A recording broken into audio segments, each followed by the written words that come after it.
Labels aren't such a massive thing when you're a kid, and for me, the fact, like, being a girl didn't really matter until I went to, like, upper junior school, and there were separate toilets, because in lower primary there were unisex toilets.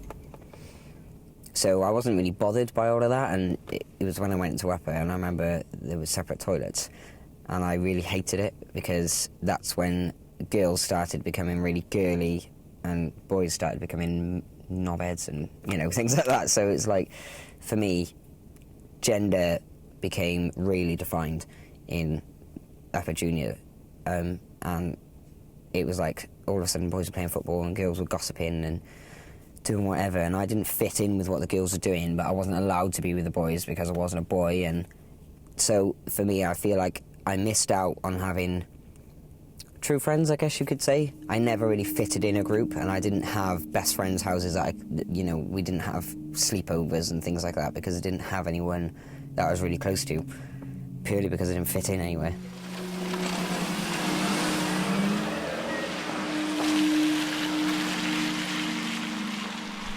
Being transgender is basically, I've been born into a female body, but I'm actually male inside, so everything, not necessarily like, people always assume that I've like got no womb or anything like that. It's not the case of that. I'm like, technically, I guess I'm 100% female as far as living tissue goes, but my brain says that I'm male, so I guess you could say, yeah, I'm in the wrong body, so I'm working to fix that, which means, well, I'm allowed to transition between female to male with the help of medical science, I guess you could say.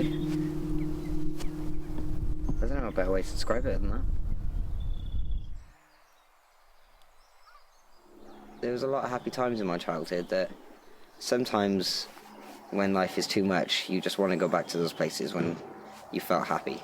So for me, just sometimes I think you just want to come back here and like go back to that moment when you were just a kid and nothing mattered and you had no responsibilities. So now I can't. It's kind of like no escape route for me, no break from everyday life and stress and things like that. But I'm quite like sentimental. I like keeping hold of things. You know, I like things that make me happy, and I like holding on to those things for as long as I can. So I guess that's why I'm so devastated that this doesn't exist anymore. You know, even my street that I grew up in isn't the same. So I guess you gotta move on.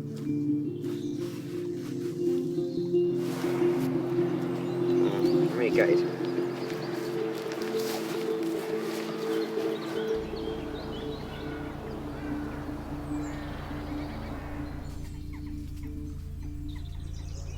I did the naive phase for a long time, not really realising what was included, but I did like the, oh shit, actually I am scared for quite a while, and then it wasn't until it got to like maybe December last year I thought, I'm actually really scared, but I haven't really told anyone. Like people say, you scared? Like, oh yeah, of course I am, you know, like who wouldn't be, but I don't let on just quite how scared I am. I'm like super mega petrified. I'm so scared. I'm so scared.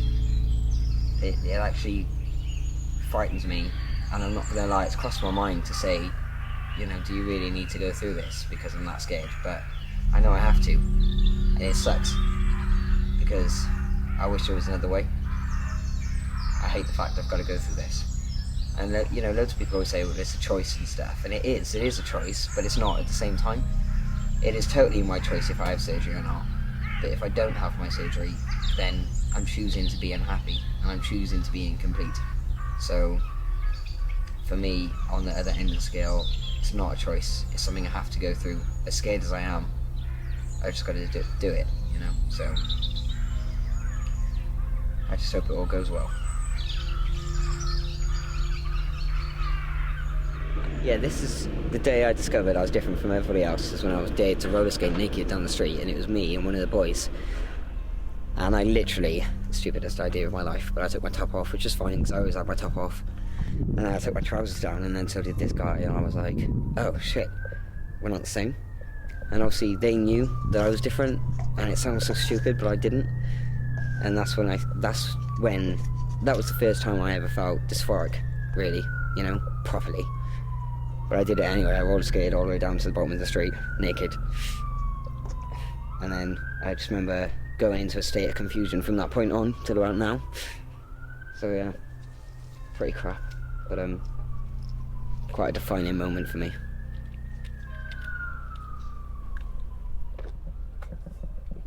I've been beaten up twice, quite badly. I've been beaten up a few times, but twice was really bad.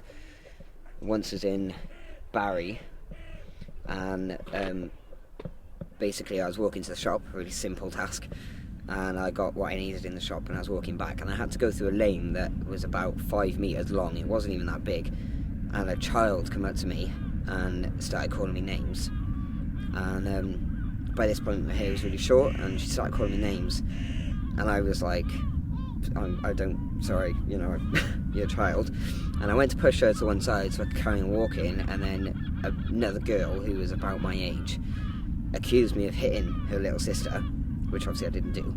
And then her and a couple other people came along, and they started like having a go at me and stuff, and they were like, oh, why's your hair short, or you a lesbian, you a dyke. And I was like, quite proud to say, no, I'm transgender actually, which was quite a proud moment for me because I'd not really done much of that.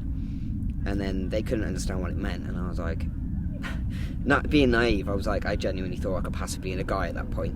And I was like, it means I was born a woman, now a man, and they just didn't get it, and they just picked up a brick and started laying into me and beat the shit out of me basically with a brick. Oh my god.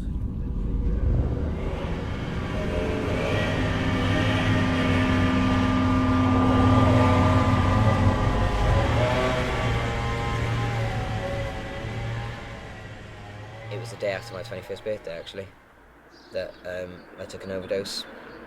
I took nearly 100 tablets, I think it was 97, something like that. And I took them and sat there and just waited and thought, I wonder what's going to happen. And then I started to feel sick, and my body obviously wanted to be sick. It wanted to eject what I'd just put in it. So obviously I freaked out. And I rang my mum and I said I'd just taken an overdose and I didn't want to, and you know, it was strange. It was like not quite a, you know, my life flashed before my eyes kind of moment, but it was just I just realised how stupid I was being by ending my life. It just wasn't going to answer anything, you know, and it was only going to make other people more depressed, and I was still going to die a woman, and you know, things like that. So I just thought, what an idiot, and obviously rang my mum and she said to ring for an ambulance, which I did. Paramedics finally came out. I was in a bit of a state. I'd been crying and stuff, and I was angry, and they had no sympathy at all, which I can sort of understand. They must come across this stuff every day, but I didn't expect them to come in and give me a hug, you know, but I just didn't expect them to be pissy with me and literally pick me up, like drag me up to my feet and then push me out the door, you know.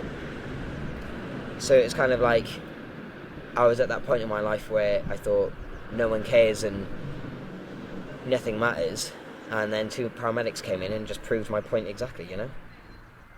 So then I obviously got transferred to the poisons unit in Landog Hospital in Penarth, and spent the night there with a bunch of drunks that just had a bit too much to drink on the high street. And there was an old lady who had accidentally taken all her pills, which I found really cute. And I actually bonded with her quite well while I was there. She was really nice. She taught me a lot of things about life, and she said that, you know, to never give up and stuff like that. And then I remember a nurse come in the next day, and she asked me why I did it, and I said, because nobody cares. And then she said, well, I care. and strangely, that really turned my life around. And I walked out there happy. In a way, she saved my life. In a way that no doctor could. No medical treatment could do that. No counselling, nothing. Just her saying that saved my life. So I had a phone call last week saying that I've now got a date for my surgery, which is obviously really, really good news. I mean, it's not, the end of things, it's just the beginning of the end, but it's amazing. So my surgery is now booked in for the 20th of June with Dr. Gaffer, who I've actually never met, so obviously something's gone wrong somewhere. And I've been switched doctors, but I think it's because I was being annoying and persistent and calling them constantly, so I think they've just sort of fitted me in where the first gap was. So I don't really mind, but that's okay. So yeah, 20th of June, so it's 57 days to go.